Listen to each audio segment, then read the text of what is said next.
nós ganhamos um piano do nosso avô quando eu tinha 6 anos de idade.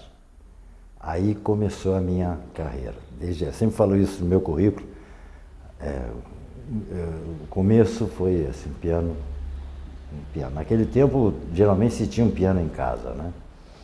Então foi. Agora, a primeira assim, experiência musical mesmo, na verdade, foi no jardim de infância, que tinha a bandinha, né? Tinha as bandinhas, né? E eu era vidrado, era amarrado nos sons dos instrumentos, eu ficava muito assim, amarradão, muito sensível à coisa.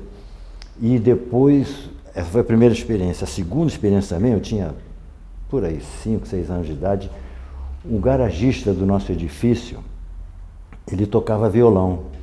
E uma vez eu desci na garagem, tinha lá um quartinho dele, e ele estava lá tocando um violão, aí eu, ao vivo, né, som ao vivo, porque geralmente a gente ouve som assim de vitrola, de rádio, mas ele tem um som ao vivo do violão também, fiquei ligadão assim, fiquei, puxa vida, que coisa bacana. Aí fiquei lá, entrei lá no recinto dele e tal, e fiquei ouvindo, olha, então eu tinha sempre assim, fascínio pelo som, pelo instrumento musical. Então, depois que eu ganhei esse piano, então, aí já era.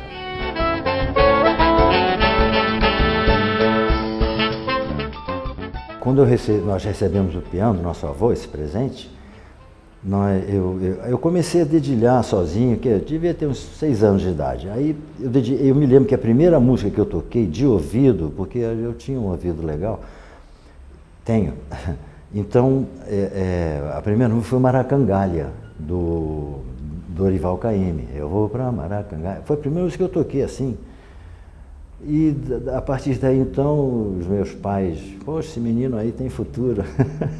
Aí eu comecei a aprender com o professor e tudo. Isso lá no Rio, que eu sou do Rio. Então, não parei mais com a música, né? Mas o começo foi esse.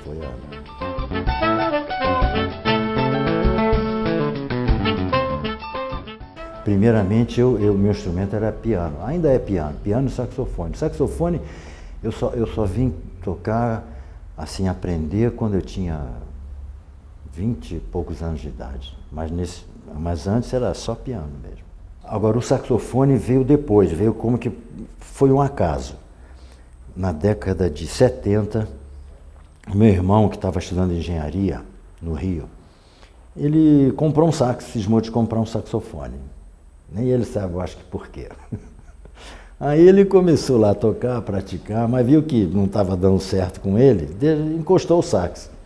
Eu resolvi estudar o instrumento também, porque eu já ouvia muito saxofone no jazz, então também gostava muito do instrumento, entende? Então, aquilo pode ter sido um incentivo também. Aí eu peguei o sax, comecei a estudar, e nessa época eu entrei para a faculdade de música no Rio de Janeiro.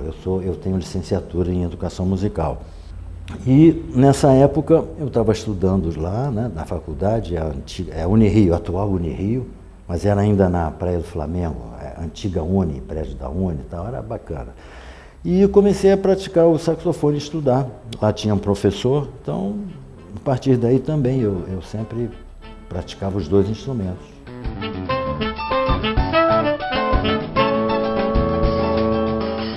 A princípio eu comecei a estudar piano assim, clássico, né? Estudo clássico de piano. Então eu gostava muito desses compositores, os clássicos, né? Eu comecei a estudar piano clássico. A minha influência no começo foi piano clássico. Depois eu comecei a tocar música popular e assim, a primeira música que eu ouvi, quer dizer, os clássicos era aquela escola tradicional, né, do conservatório, que você estuda os autores, mas não cheguei ainda a tocar Chopin. Geralmente Chopin também faz parte do currículo, da formação clássica, mas não cheguei a tocar Chopin, não. Tocava mais, tipo, por Elise, Exardas, e eu dava audições, as famosas audições das professoras, né, aqui no Santa Cecília, de piano. Então, essa foi uma primeira fase de aprendizado. A segunda fase eu comecei a passar para o piano popular, música popular, E é uma primeira música assim, quer dizer, na época, os meus pais, a minha mãe principalmente, ela tocava, a gente tinha uma vitrola, um caixote, e a minha mãe gostava muito de ouvir música também. Então ela comprava os discos, né, os vinis de música clássica, mas comprava também música popular. E dentre as músicas populares, assim, dos discos que eu me lembro, era tipo assim, muito música americana, por causa da influência econômica e tudo. Então, era o Glenn Miller, era essas músicas que também eu ouvia por osmose, né? Meus pais ouviam, a gente ficava ouvindo também lá em casa. Então, era música americana, tipo Frank Sinatra, as minhas influências são essas.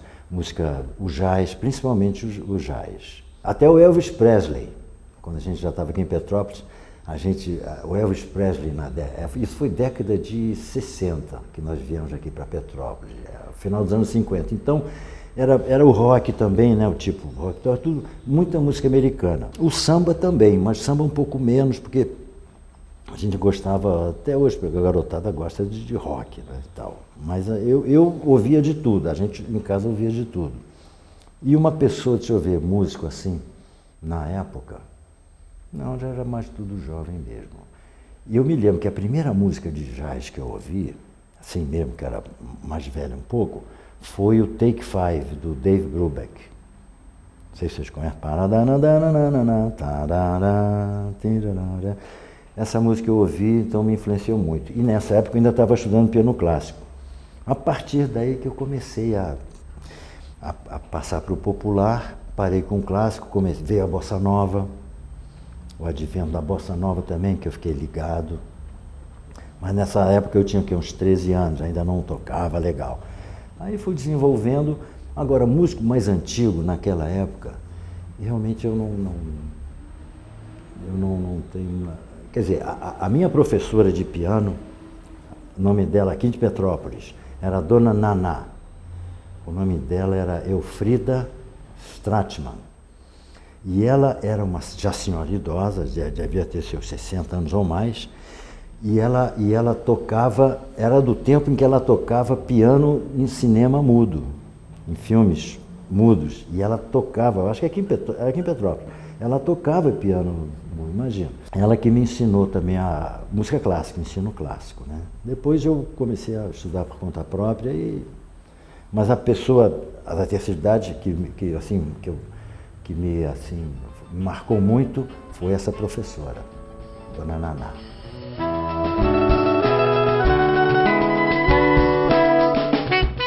Se não fosse a música, eu não sei o que seria de mim. Porque eu ia estudar medicina. Aquela coisa, né? Vai ser médico, engenheiro, advogado, naquele tempo, né? Assim, ou professor.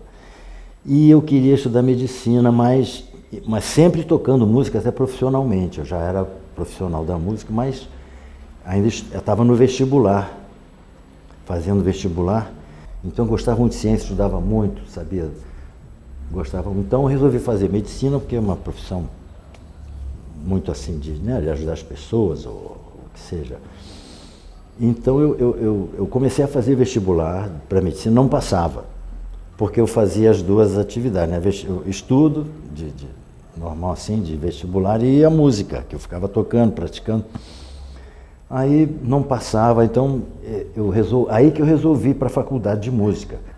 Mas eu soube que existia um curso de musicoterapia, nessa Unirio, a atual Unirio, musicoterapia.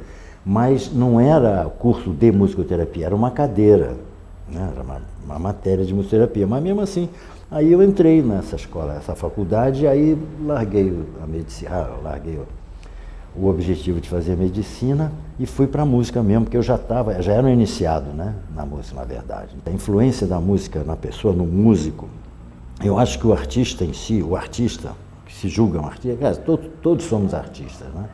Questão de desenvolver. Eu acho que o artista não tem que ter preconceito, o músico principalmente, porque às vezes eu vejo músicos mais idosos, vamos dizer assim, que acham que aquela música, essa música é horrível, essa não existe, aquela música. Então eu acho que não tem isso não. Já dizia um músico que existe a música boa e a música ruim, né? Então não há que ter preconceito, tem que ter a mente aberta. Às vezes é difícil. Mas se não fosse a música, eu não sei o que ia ser da minha vida não, porque ela foi até um suporte para a tua vida, tanto material quanto emocional, psicológica, entende? Às vezes, quando a gente ficava naquela depressão, eu ia lá, sentava, tocava piano e tal, a coisa ia passando. Então a música, ela tem um poder que a gente não dá esse valor ao poder que existe, que tem na música, né? A própria musicoterapia, né? Deixa de ser uma...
Eu comecei a tocar nos inferninhos de Copacabana, porque a gente morava em Copacabana, naquele tempo, os chamados inferninhos, né?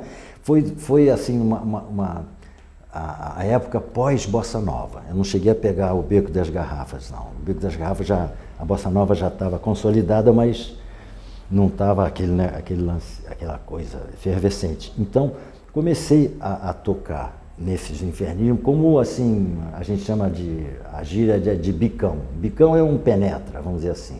Aí eu entrava, eu era menor de idade na época, tinha 17 anos, e como eu falo inglês, eu me fazia passar por turista. Então eu não pedia um documento, pedia nada. Então eu entrava na boate, ficava ali corujando o pianista, aí eu pedia para tocar. Pô, será que eu posso dar uma canja? Mas tudo em inglês, eu falava inglês.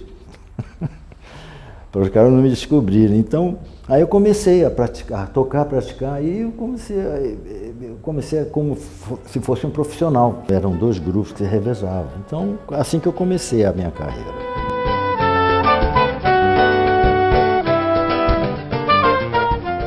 Procurei o Taruíra, porque o Taruíra era um trio, eram 3.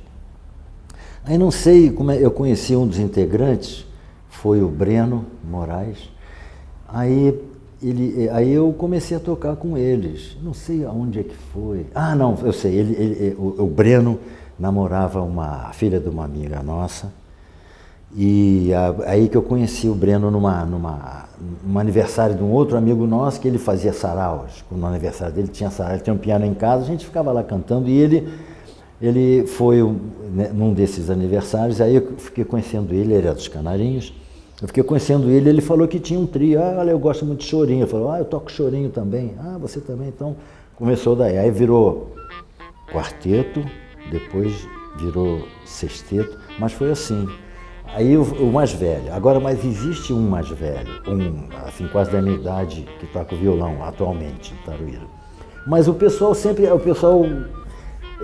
é igual, sabe? Não me tratavam assim como um idoso, não. Era mais ou menos, eu sentia assim, que eles tinham um certo respeito e tal, pô, que legal. Mas geralmente, eu também não exigia esse respeito, não tem nada a ver, porque o músico, o artista, não tem essa muito de... Existe o respeito mútuo, né? Não se sente idoso? Ah, não, minha cabeça é de adolescente sempre.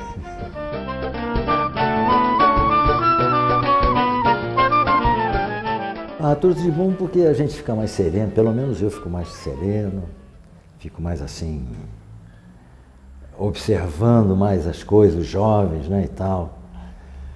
E é sempre solidário, né, com a música, com os músicos. Às vezes um conselho aqui, outro ali, não faça isso, não faça aquilo, mas eu não dou muito conselho não. Por enquanto, eu ainda estou ilimitado, entende? Eu tô bem, graças a Deus estou bem de saúde, faço ginástica, toda semana, 3 vezes por semana. E como o saxofone é um instrumento que exige respiração, então toda vez que eu pratico, quase todo dia, a gente faz exercício respiratório, que é muito importante, né, para a saúde e tudo. Então, esses exercícios, que é a prática do instrumento de sopro, às vezes também te dá uma sobrevida, vamos dizer assim, né? Você fica melhor do que, por exemplo, um violonista ou um pianista que não pratique instrumento de sopro. Então ele fica mais acomodado, vamos dizer assim. Agora, por enquanto, não tenho nenhum impedimento de tocar, inclusive as nossas artroses, artrite, por enquanto ainda não. Se Deus quiser, eu ainda vou gravar um CD de chorinho no piano.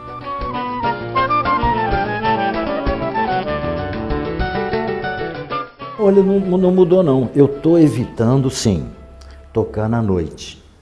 Eu já até estou recusando. Vez ou outra um colega me chama para tocar, dar uma canja. Da canja é você tocar assim sem compromisso, né? Sem ganhar, sem nada. Mas você vai lá na casa noturna, toca lá com um grupo, é a chamada canja.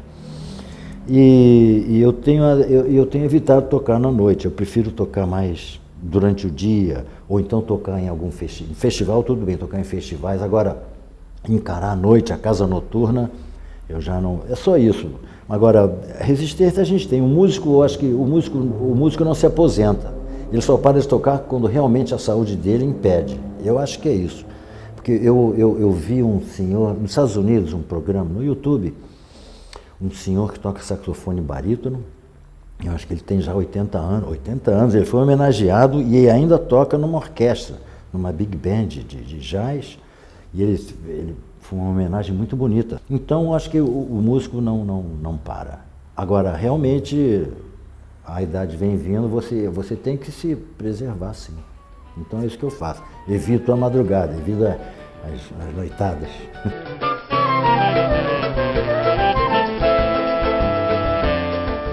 A gente se aposenta, né? Já entra um dinheirinho,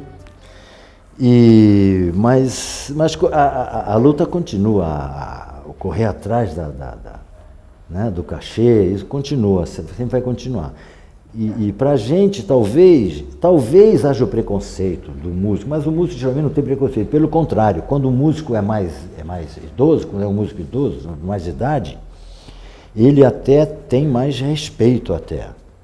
Eu sinto que eu aqui em Petrópolis, eu devo ser um dos músicos mais velhos. Existe um senhor também, quer dizer, deve ter vários, que eu talvez não conheça ainda, mas tem um senhor que tocou comigo, o nome dele é o Rutter, Newton Rutter. Ele é saxofonista, ele tem mais de 80 anos, ele parou há pouco tempo. Mas eu toquei com ele na orquestra do Vitor Santos, Newton. Bom músico, e ele parou mesmo porque não compensava. Às vezes realmente não compensa o músico idoso, porque o jovem tudo bem, o músico mais jovem está na luta, tem mais vigor, ele pode tocar e ralar mais, né, vamos dizer assim. Agora o idoso, a idade vai pesando, a gente já não pode fazer, né, o que o pessoal faz aí.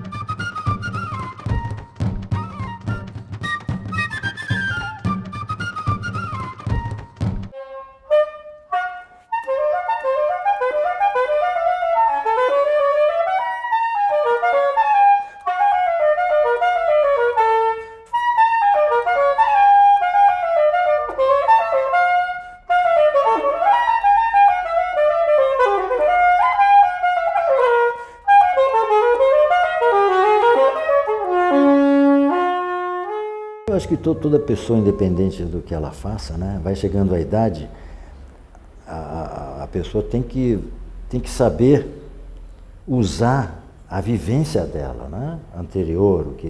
Então chega numa certa idade, depois dos 60, vamos dizer assim, a pessoa, eu acho que a pessoa já tem que ter uma certa sabedoria de que sujeito já deve, eu falei serenidade, eu gosto muito dessa palavra, serenidade. O sujeito tem que ficar uma pessoa serena. Eu não admito muito uma pessoa idosa ficar aborrecida, não é não? A não ser que tivesse uma vida mais de sofrimento, não sei, a pessoa vive revoltada, né? A gente tem muito isso, amargurar, a pessoa vive amargurada, né? Você vê idoso às vezes amargurado, porque alguma coisa deve ter acontecido. Agora, graças a Deus, eu tive uma vida boa, saudável. Claro que todos nós temos nossos traumas e tudo, mas eu agradeço a Deus porque eu tive uma vida favorável, vamos dizer assim, eu tive uma vida boa, saudável, até confortável, vamos dizer assim. Eu me sinto aqui no Brasil um privilegiado de ter levado uma vida assim. E isso aí, então a gente se vale disso, né, para viver cada vez melhor.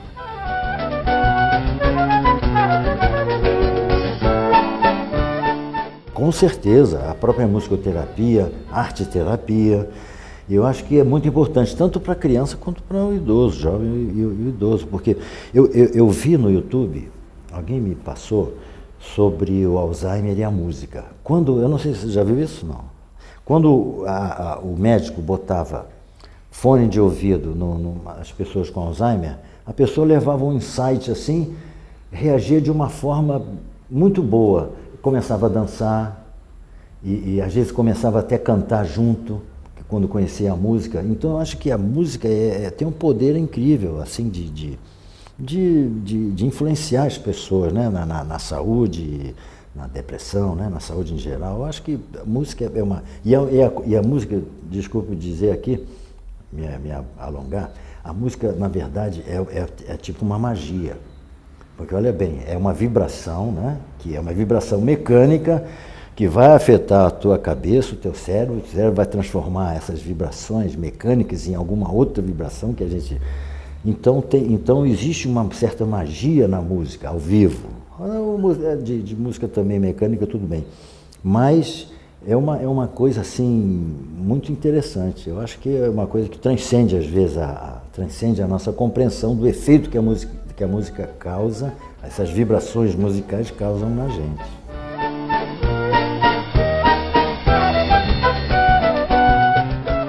O que mais me emociona, eu vou te contar um episódio.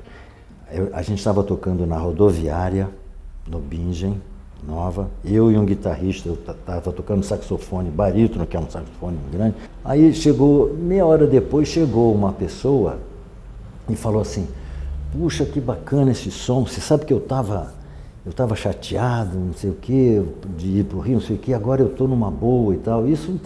Poxa, é mesmo? Eu falei, pô, entende? Isso, os lances da música é isso, a compensação que você tem, às vezes é a influência que você causa nas pessoas, boa influência, espero que seja boa, porque tem outras músicas, às vezes o heavy metal, você vai ouvir um show de heavy metal, meu Deus do céu, aí eu já não acho legal. Não é preconceito não, mas bate de frente com o que a música quer propor. Você às vezes ouviu um show assim muito agressivo, o sujeito sai do show querendo quebrar tudo e tal. Eu acho que não é por aí. A música. Quer dizer, seria uma faca de dois gumes, né? A música, de repente. Mas esse efeito que eu sinto, essa compensação, a recompensa que você tem é quando você consegue influenciar as pessoas com a sua música, com o seu som que você está fazendo. Isso eu acho legal. Influenciar de uma maneira benéfica. Né? Um momento foi mais recente, já no Grupo Taruíra, nós fomos tocar num festival em Bom Jesus do Itabapoana, e um distrito chamava-se Rosal. Eles fazem um festival anual de música, um festival de alto nível, inclusive esse bandolinista, o Holanda, ele participou, então é um festival muito bom. E dentre todas as plateias que eu toquei, até então a gente não tinha sido tão aplaudido e o público assim tão atencioso, tão prestando tanta atenção na música, aquele silêncio. A gente pensou assim, poxa, lá em Rosal, no interior do estado, do Rio, pô, será? Nós fomos, eu fiquei Eu quase chorei quando eles aplaudiam no meio da música, do improviso. Olha, uma coisa impressionante. Isso me marcou muito. A primeira vez assim que eu senti o público mesmo participando, assim, muito bom. E agora tem outras... tem que me lembrar. Eu vou ter que me lembrar. Geralmente assim, coisas inusitadas, né? Agora eu tenho que me lembrar, meu Deus do céu, não me lembro. Mas o seguinte, é sempre a satisfação que a gente tem de tocar, de fazer o que a gente gosta de fazer. E ainda por cima ganhar dinheiro, melhor ainda, sempre. Mas o prazer que a gente tem de tocar, o músico mesmo, músico, o prazer que ele tem de tocar, às vezes ele não dá importância ao que ele vai ganhar. Ele quer estar ali tocando, transmitindo, né? Aquela sensação, aquele sentimento para quem ouve. Eu acho isso muito bom.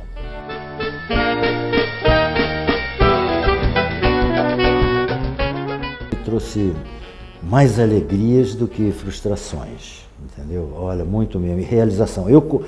A música, quando eu entro no palco, se tem algum problema, que eu estou preocupado, eu estou revoltado, quando eu entro no palco, começo a tocar, a coisa se desvanece. Tudo fica uma maravilha. Então a música foi muito importante, continua sendo para mim por causa disso também.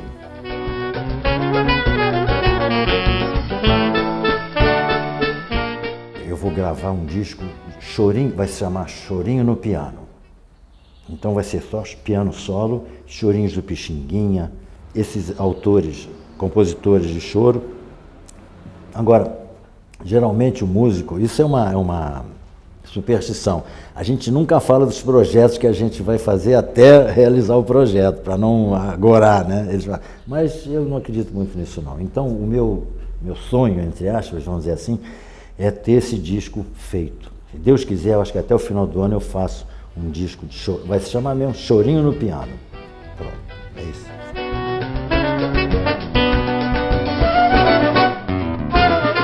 Bom, eu espero que a situação musical, de uma maneira geral, eu espero que o país sempre tenha a esperança, né, de que o país cresça, fique cada vez melhor, o que está sendo difícil de acontecer.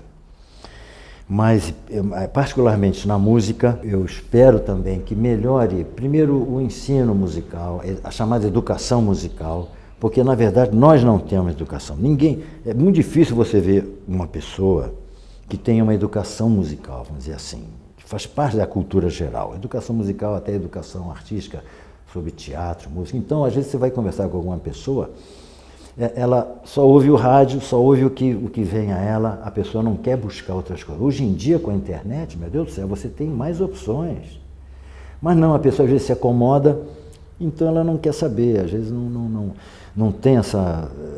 Não é esnobar a cultura, não, mas tinha que ser como que obrigatório uma atividade extra-classe, ou atividade mesmo de classe, de você ter aulas de música, aulas de arte, que seja, para ter certas noções da coisa, né? Você ir num concerto, porque é difícil, nesse país é muito difícil, você formar a plateia, é muito difícil. Você vê focos aqui, focos ali, mas de uma maneira geral, o sistema educacional não te incentiva não para ser um artista, vamos dizer assim, né? Mas eu tenho esperança, sempre, de que a coisa melhore.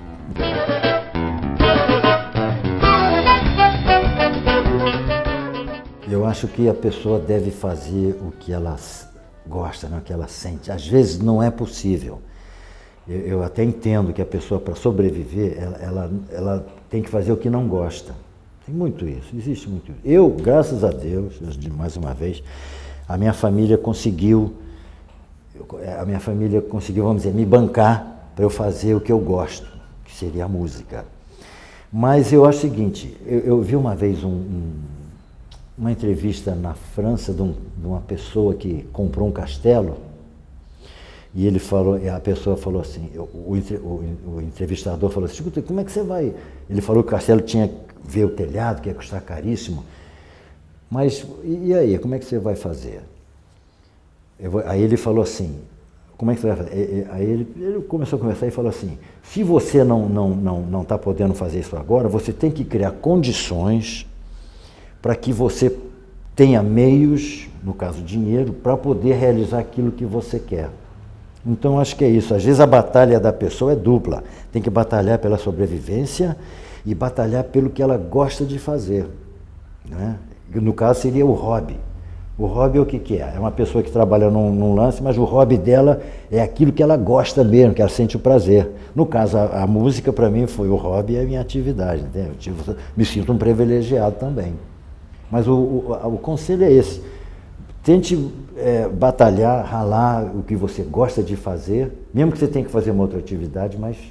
E tem isso muito, o chamado músico amador, que toca, às vezes tem músicos amadores bons, até nível profissional, mas tem outra atividade, é um amador, mas toca bem. Por quê? Então, porque ele conseguiu conciliar as duas coisas, entende? É isso. Nunca é tarde para poder começar. É isso aí. O idoso, eu acho que não, nunca. Pode escrever, nunca.